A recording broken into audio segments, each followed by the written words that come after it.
So do we eat out often while we are traveling? Yes. Do we exercise like we do in our regular life while we are traveling? No.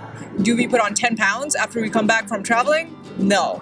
Join Lucy and I in this episode to learn how we don't end up putting 10 pounds after our vacation. So we're starting a new series called How Do I Stay Healthy and Fit? What real people do, where we talk about what real people do on a day-to-day basis and not just what you see when you go out to a restaurant with them or on their Instagram. If you want to be notified when the next episode in the series comes out, go ahead and hit that subscribe button and also hit that bell icon. Hi VivaFam, this is Richa and Lucy from CoachViva.com. Let's go. Yeah, so in the past when I went on vacation, walking had certainly been a big part of it, but I did not hold back on food. I had a lot of FOMO where I was like, oh, I'm not going to get this food again. I'm here in this country for such a short amount of time. I must eat and gorge on all of the food, and it's okay if I feel physically ill for most of my vacation. What was your experience? Oh, exactly the same thing. Mine is the walking around. So transitioning to how things have changed, I think there has been a huge carryover effect from my daily life to my travel life. Because I know what it feels to have high energy and to feel good, I don't want to lose that even while I'm traveling. In fact, especially while I'm traveling, I want to be fresh because I'm in this country. I have experienced FOMO, I guess, at this point, and not food FOMO, because I'm thinking I'm in this country for this amount of time. I want to be physically feeling great the entire time so I can experience this country very well.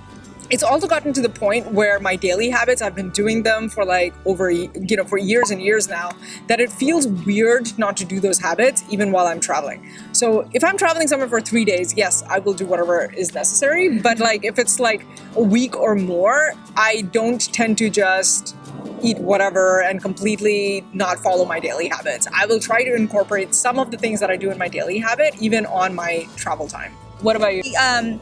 For me, it's I will gorge on everything at the risk of feeling a little physically bad if the vacation is a week or less. If I'm there for longer, we were in Mexico for 3 months, yeah, no, that's not going to happen. Food is really important for me when it comes to experiencing a culture. So I do want to try everything, but I don't mind not finishing everything, if that makes sense. Yeah. I will go from place to place and have a little bit and take the rest home with me, and sometimes that just doesn't get eaten, to be honest. If you're traveling with someone, sharing is really awesome. Yes.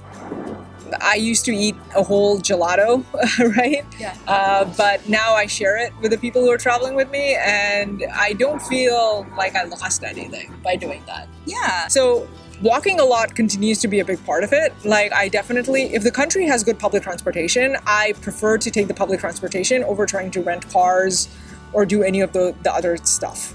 Yeah, same here. I prefer to walk whenever possible, to be honest, unless, it takes over an hour, then I won't do that. The other thing that has happened is because I can move my body a lot more enjoyably, I now seek hiking trails. Especially if you're traveling to another country, I think, or even another city, it's some of the best views. I don't know if it's because psychologically you made effort for it to look at that view, or because the view itself is at an angle that most people don't get to see because not a lot of people hike. I do think the views are some of the best views when you're hiking. So for example, I went for Thanksgiving to San Francisco, and there's this trail which goes from the Sutra Bats to the Golden Gate Bridge. Mm-hmm. And there are amazing views of the Golden Gate Bridge all the way through. Mm. And I was like, oh wow, it looks great. And we're approaching the touristy point. And then once we get to the touristy point, the one where you can just drive to and get out of the car and take pictures, I'm like, this view doesn't compare to all of the views I just saw from the coast. Nice. And that has generally held true for most of the hiking that I've done in cities or countries. And when you say hikes, do you mean nature hikes or within city? Both. City walks and stuff Yeah, a lot of it is city walks if the city has trails. Right. A lot of the United States has amazing city trails, and I think so does Europe. My favorite thing to do is actually just walk through a city. I am not necessarily on a particular path usually, though I will have points that I want to go, and just kind of people watch as I do it. I like the journey of getting from place to place. Mm-hmm. In addition to actually being at a place. And the other thing that I think people also travel for is partying.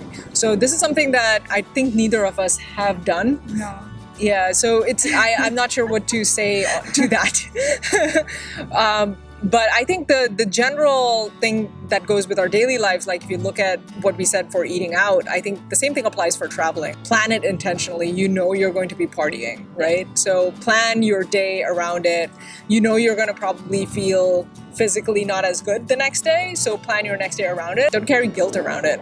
Yeah. Going back to kind of FOMO, which is by the way, do we ever define it? It's fear of missing out. Oh, yeah. So like missing out on eating like, a specific food from this culture. When I pre-plan a vacation, I usually have a list of places I want to go, and then I have a list of reasons, and they're mostly food places, by the way. I usually have a list of food places I want to go. It's sorted by priority, right? Yeah. And I always try to make it so that there's only one, maybe two things that I really need to eat like that day. Yeah. But then everything else is like nice to have. Like I don't really need to try this particular gelato. Like once I committed to that in my head, I don't have FOMO for like 80% of the things that I want to go see. And this has never happened before where I missed eating at any place and then regretted it. Yeah. I just don't remember it. Like a week later, I'll forget about it. That is actually a really good point. Like in the moment, it feels like if I don't have this, then I have lived a lesser life. Some of the other tactics that works for me is I try to have breakfast in the hotel or the Airbnb I'm at. So usually it would be stuff with probiotics to get my digestion going. So yogurt, milk, high fiber cereal, granola, if there's a stove, eggs. So I try to have breakfast inside instead of going out and eating a huge meal around it. And then as Lucy said, I try to have for lunch and dinner, I usually eat them out, but it's usually like this one thing that I really want to try that day. Yeah. Everything else is just like bonus. It's not really about the eating out. It's about the experiencing the culture's food. I want to do this more whenever I go travel is to buy more of the foods from the country's local grocery stores and then like prepare that myself. So if I go to the grocery store and buy it, I did this when I was in Eastern Europe. Like we just went to the grocery store and just bought some snacks and then like ate it in a park. It was not, a big hit on my wallet, and it didn't, cause me any digestive issues. I didn't eat a lot. And that got me the exact same experience I wanted. So it doesn't even need to be like you have to go to a restaurant in order to experience. Yeah. So we don't end up gaining 10 pounds after we come back, but usually we do gain some weight, right? Like, I don't know, 3 to 5 pounds usually. Oh, yeah. Last fall, I went to Chicago for 1 week, and I came back and I was probably, I think, 3 to 4 pounds heavier.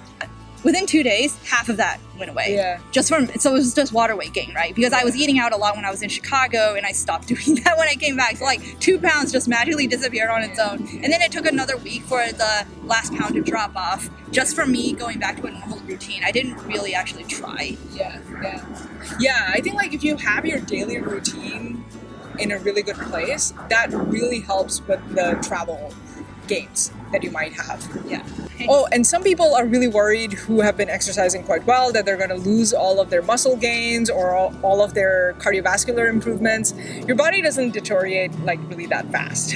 So if you're gone for like a week or like 2 weeks, you're going to be totally fine. And if you have been training consistently beforehand, your body's going to remember a lot of those movements. Like that's literally what muscle memory is. So if you come back, if you're just gone for 1 week, it's going to be completely fine. If you're gone for like 2 weeks or more, that first week, you might feel like you're not as strong or, as fast as before, but you're going to get back to the point in which you left off really quickly. It's like dropping water weight. It is. Your body's going to be like, oh, I remember what to do. Yeah.